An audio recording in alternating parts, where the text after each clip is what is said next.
नमस्कार अमरावती.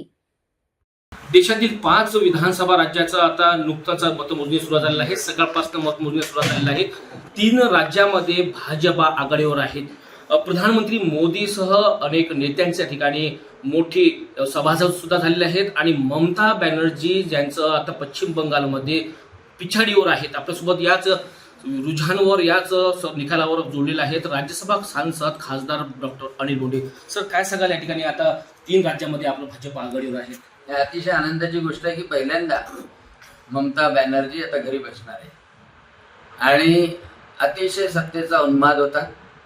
पश्चिम बंगालला बांगलादेश बनवण्याचा मनसुबा होता आणि लोकांनी सपशेल नाकारलाय ममता बॅनर्जीला. माननीय प्रधानमंत्री नरेंद्रजी मोदी यांच्यावर लोकांनी विश्वास पुन्हा ठेवलेला आहे. पश्चिम बंगालच्या लोकांनी गृहमंत्री अमितजी शहा आणि सर्व नेते मंडळी कार्यकर्ते त्यासोबतच राष्ट्रीय अध्यक्ष नितीनजी नबीन यांच्या मेहनतीला यश मिळालेलं आहे. आपले महाराष्ट्राचे मुख्यमंत्री देवेंद्रजी फडणवीस सुद्धा प्रचाराला गेले होते आणि म्हणून पश्चिम बंगालमध्ये विजय होतोय हा सगळ्या भारतीय जनता पक्षाच्या सगळ्या कार्यकर्त्यांच्या जीवनामधला आनंदाचा क्षण आहे.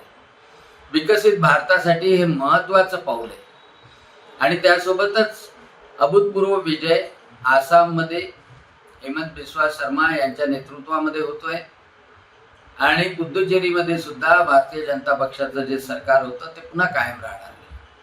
त्यासोबतच ज्या स्टॅलिननी आणि ज्या उदयनिधींनी हिंदू देवी देवतांना हिंदू धर्माला शिव्या दिल्या होत्या त्यांना सुद्धा लोकांनी जागा दाखवली आहे तामिळनाडूच्या आणि त्यांचा सुद्धा सफाया झालेला आहे.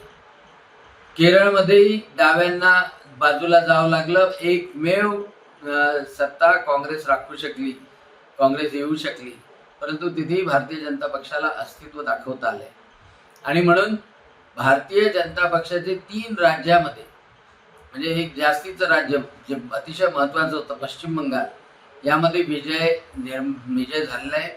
विकसित भारताकरता महत्त्वाचं पाऊल आहे.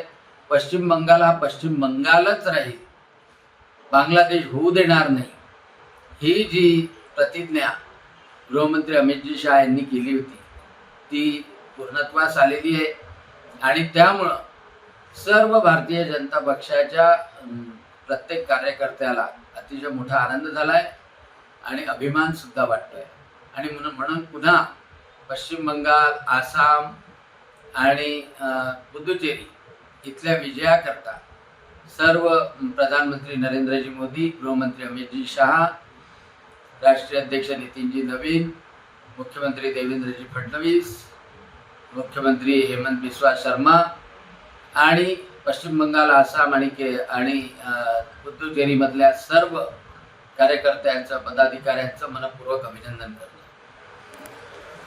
डॉक्टर अनिल बोंडे यांनी सुद्धा शुभेच्छा दिलेल्या आहेत. महाराष्ट्रातील मुख्यमंत्री सुद्धा फडणवीस त्या ठिकाणी प्रचाराला गेले होते आणि आता काही तासानंतर 5 राज्यापैकी 3 राज्यामध्ये आता घोडदौड भाजपाची सुरू आहेत. निकाल सुद्धा हाती लागणार आहेत आणि भाजपाचा ध्वज आता लहरणार आहेत. पुन्हा मोदींची लहर या ठिकाणी दिसून येत आहे. अजय शृंगारे, विदर्भ मतदार, अमरावती.